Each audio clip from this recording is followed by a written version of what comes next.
رحمان بابا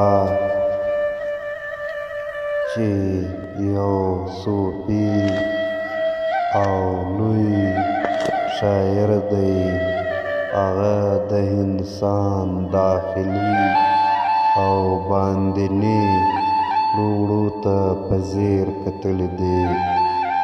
دا دوه شعره د انسان دوستۍ او انسانیت یو لوی پیغام لري. ته خطبه په منبر سل ولې خطبه، ته خطبه په منبر سل ولې خطبه، قدم کېږده په ځان باندې منبر دا دی.